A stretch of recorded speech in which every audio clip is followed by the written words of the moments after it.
이 세상에 태어나길 참 잘했다.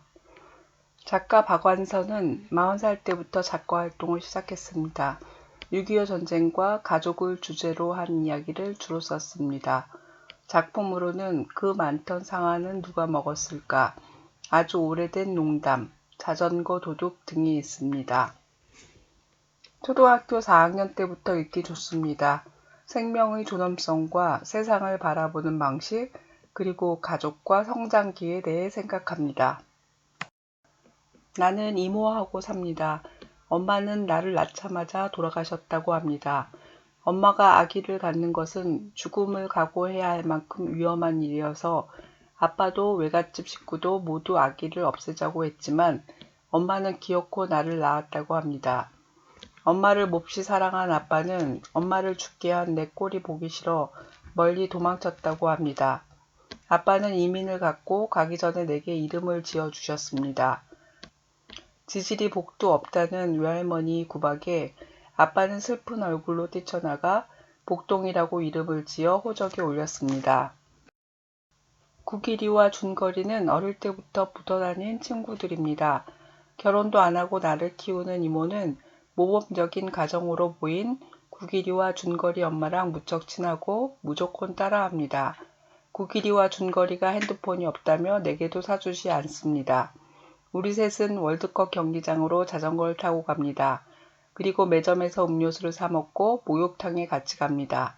PC방에 가서 신나게 게임을 하고 분식집에 가 순대 떡볶이를 사 먹습니다. 구길이가 팔에 한 깁스를 풀고 다 나았습니다. 이모와 엄마들과 함께 바닷가로 놀러 갑니다. 바나나 보트를 타며 소리 지르며 즐거워하다가 살짝 배가 기울고 우리 셋은 물에 빠졌습니다. 수영을 못하는 구길이 생각이 미치자 더럭 겁이 났고 겨우 구길이를 잡을 수 있었으며 벌써 준거리가 구길이 손을 잡고 있었습니다. 우리 셋은 뭔가 말할 수 없는 뭉클함을 가슴속 깊이 느낄 수 있었습니다. 그날 밤 외할머니와 이모가 말하는 걸 들었습니다. 여름방학 동안 미국에 있는 아빠한테 보내 영어 연수를 시키자는 거였습니다. 그렇게 새로운 일은 아니었습니다. 이전에도 몇 번 들었습니다. 내가 충격을 받은 건 준거리가 캐나다로 연수를 가기로 했고 구길인 서울에 가서 영어마을에 입학하기로 돼 있다는 것이었습니다. 모를 리가 없을 친구들이 내게 말을 하지 않은 건 아마도 동정이었기 때문일 거고 나는 분해서 잠을 못 잤습니다. 나는 미국에 가겠다고 말합니다. 이모는 기가 찬 듯 쳐다보고 외할머니는 이제 와서 아비 찾는다며 조카 자식을 뭘 믿고 기르냐고 화를 내셨습니다. 나는 엉엉 소리내어 울었습니다. 외할머니가 가고 이모는 결혼할 뻔했지만 나 때문이 아닌 그 남자의 인간성에 정이 딱 떨어졌다는 이야기를 해줍니다. 미국에 있는 아빠의 세 가족에 대해서도 말해주었습니다. 부인은 필리핀계 여자이고 아들이 하나 있으며 재혼하고 나서 여자아이가 태어났다고 합니다. 혼자서 11시간의 긴 비행 끝에 미국 공항에 내렸습니다.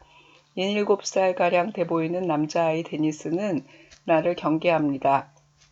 아버지는 데니스의 불편한 심기를 달래주려고 하며 그런 아버지가 자상하고 인자해 보여 좋은 사람이라는 걸 알 수 있었습니다. 몇 주일 후 미국 학교에 갔고 나는 ELD란 반에 들어갔습니다. 친구를 사귀어 아버지네 집에서 내가 겉도는 게 조금도 고통스럽지 않았습니다. 영어가 늘자 나는 정식 학교에 입학했습니다. 아버지는 나를 위해 여행 갈 기회를 자주 만들었습니다. 디즈니랜드에도 놀러 갔습니다. 친구들과 노는 일이나 학교 생활에 잘 맞추어 지냈지만 아버지네 식구들과는 진도가 안 나갔습니다. 나는 일부러 아버지에게 대면하게 굴고 친구들과 전화할 때는 일부러 큰 소리로 데니스가 들을 수 있게 곧 돌아갈 거라고 영어로 말했습니다. 친구네 집에서 늦게까지 놀고 들어왔는데 한 번도 가보지 않은 다락방에 불이 켜 있습니다. 조심조심 올라가니 아버지가 한국 드라마를 보고 있습니다. 나는 아버지 어깨를 안마합니다. 뭔가 내 가슴에 응어리를 푼 것 같습니다. 학교에 신약을 개발한 브라운 박사가 와서 강연을 했습니다. 놀랍게도 한국계 입양아였다고 합니다. 박사는 자신의 이야기를 들려주었습니다. 한국 전쟁 때 피난을 가던 만삭 임산부는 추운 겨울날 다리 밑에 자리를 잡고 혼자서 아이를 낳게 되었습니다. 아기가 춥지 않게 자기 옷을 모두 벗어 감싸주고 어머니는 얼어 죽었습니다. 후퇴 중이던 미국 장교는 마침 휘발유가 떨어져 부근을 거닐다가 아기 울음소리를 들었습니다. 옆에는 어머니가 벌거벗은 채 얼어 죽어 있었습니다. 장교는 미국으로 데려와 키웠고 그 아이가 바로 박사였습니다. 입양아로 자라며 우울한 성격이어서 여동생을 해코지하기도 하고 아버지에 대들기도 했습니다. 양 아버지는 박사를 추운 겨울에 한국으로 데려가 어머니의 무덤을 찾아갔습니다. 그렇게 큰 사랑으로 태어난 아기가 바로 박사였습니다. 그 후로 물론 박사는 달라졌다고 합니다. 나는 한국으로 돌아가기로 했습니다. 학교 친구들과 정이 많이 들어 한국에 돌아가고 싶지 않을 정도였습니다. 미국에 올 때처럼 공항에서 가족들과 포옹합니다. 데니스는 나를 밀어내지 않고 가만히 있어 주어서 고마웠습니다. 다음에 만날 때는 녀석도 이 세상에 태어나길 참 잘했다고 생각할 수 있게 될 것입니다. 의미를 찾는 질문.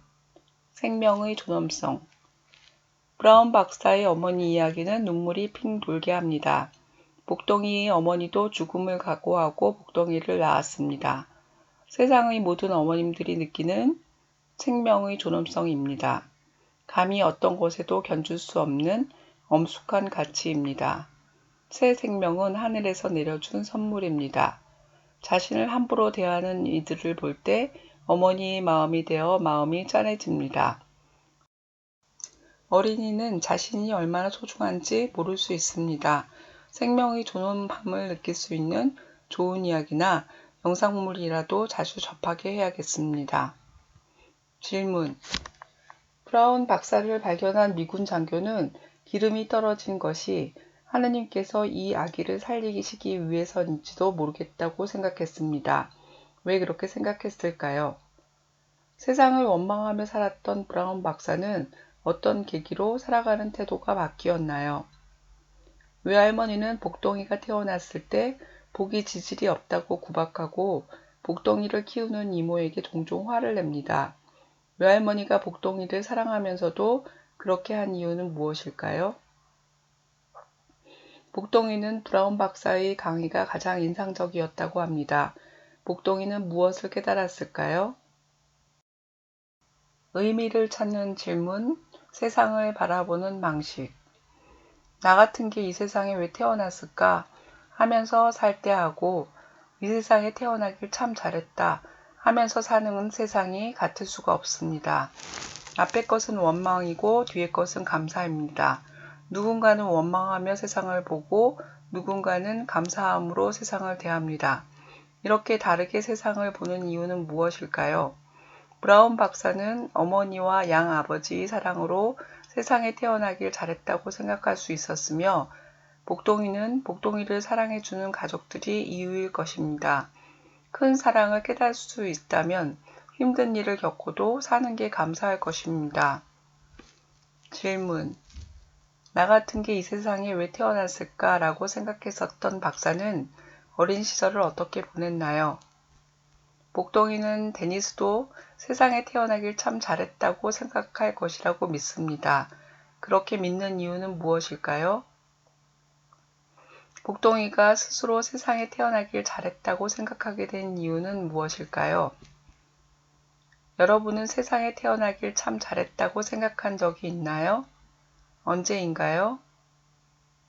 여러분의 주변에 항상 감사하며 생활하는 사람이 있나요? 감사하며 살기 때문에 달라지는 것이 있을까요? 원망하며 사는 삶은 좋을까요? 왜 그런가요? 의미를 찾는 질문, 가족. 한국에는 발을 절뚝거리는 이모와 외할머니가 있고 미국에는 아버지와 아버지의 세 가족이 있습니다. 복동이의 가족은 일반적이지는 않습니다. 그럼에도 복동이는 결혼하지 않고 자신과 사는 이모를 존경하며 아버지와 아버지의 세 가족을 이해하고 좋아하기 위해 노력합니다. 어른들은 복동이를 위해 섬세하고 따스한 사랑을 아끼지 않습니다.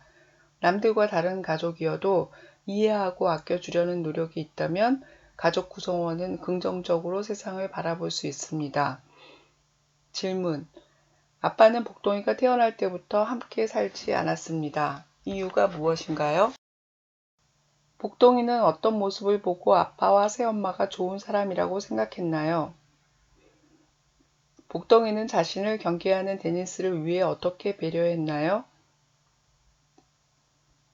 복동이는 아버지를 안마하면서 자신이 갖고 있던 가슴의 응어리를 푼 것 같았습니다. 무엇을 뜻할까요?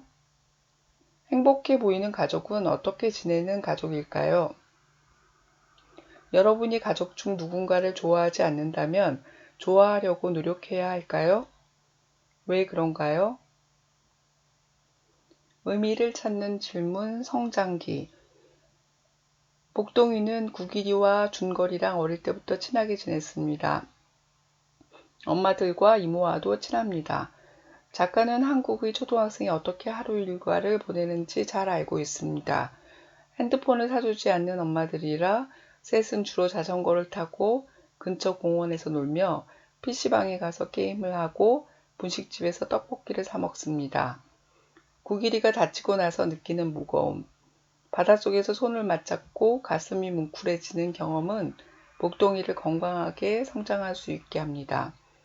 한국에 돌아오고 싶지 않을 정도로 정답게 대해준 미국의 학교 생활도 복동이가 태어나기 잘했다는 생각을 하게 도왔을 것입니다. 아이들에게는 어쩌면 친구와 학교 생활이 가족보다 훨씬 중요할지 모릅니다. 한국에서 살며 밤늦게까지 공부를 해야 하는 친구들이 삶을 긍정할 수 있을지 걱정입니다. 질문. 복동이와 구길이와 준걸이는 무엇을 하며 놀았나요? 여러분은 친구들과 무엇을 하나요? 바나나 보트에서 떨어진 새 친구는 손을 맞잡게 되었을 때 뭔지 모를 뭉클함을 느꼈습니다. 왜 뭉클해졌을까요? 복동이는 미국에 간다는 사실보다 친구들이 여름방학 계획을 자신에게 말하지 않아 화가 났습니다. 왜 화가 났을까요? 여러분은 친구와 함께하는 시간이 여러분에게 중요하다고 생각하나요? 왜 그런가요? 놀 친구가 없어도 사는 게 행복할 수 있을까요? 왜 그런가요?